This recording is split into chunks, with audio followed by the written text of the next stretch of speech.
இந்த திராவிட மாடல திராவிட முன்னேற்ற கழகத்துல சனாதனம் இருக்குது. இன்னைக்கு நல்லா சிறப்பா பேசக்கூடியவர், அறிவு சார்ந்த அரசியல் பேசக்கூடியவர். எந்த சப்ஜெக்ட் கேட்டாலும் சரி, எந்த நிகழ்வு கேட்டாலும் எதை கேட்டாலும் சொல்லுவார். அவர் ஆங்கிலத்துல இல்ல, தமிழ்ல எல்லாத்துலயும் சொல்லுவார். இன்னைக்கு பார்லிமெண்ட்ல கூட பெஸ்ட் ஸ்பீக்கர் அவர் ராஜா.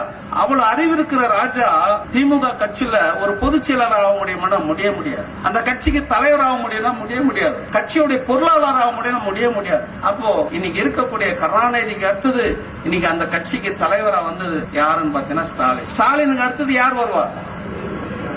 இதான் சனாதன கோட்பாடு. மாற்றத்தை விரும்பாதோம், மாற்ற முடியாது. அப்ப சனாதன்றது திமுக கட்சியிலே இருக்குது.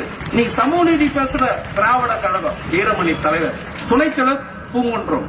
அந்த கட்சிக்கு பொதுச் செயலாளர் யாருன்னா திக திராவிட கழகத்துக்கு பொதுச் செயலாளர்னா அன்பு, அவருடைய மகன் வீரமணியுடைய மகன். அவர் ஜாதி ஒழிக்கணும் நிறைய மேடையில பேசுறார், சமூக நீதியில பேசுறார். ஒரு திராவிட கழகத்துல போய் அந்த திராவிட கழகத்துல ஒரு தலைவரா ஒடுக்கப்பட்டு ஆக முடியாது. பொதுச் செயலாளர் ஆக முடியாது. ஒரு பொருளாளர் ஆக முடியாது. இதுதான் ஒரு சமூக நீதி பேசுற மண்ணுல சமூக நீதி இருக்கா அப்படின்னு பார்த்தா சமூக நீதி இல்ல. அப்ப சனாதனன்றது ஏதோ பிஜேபி RSS மட்டும் இல்ல, நம்ம கண்ணு எதிர்க்க பாக்குற எல்லாமே சனாதன கோட்பாடு கொள்கை பின்பற்ற எல்லாமே சனாதனவாதிகளா தான் இருக்கும்.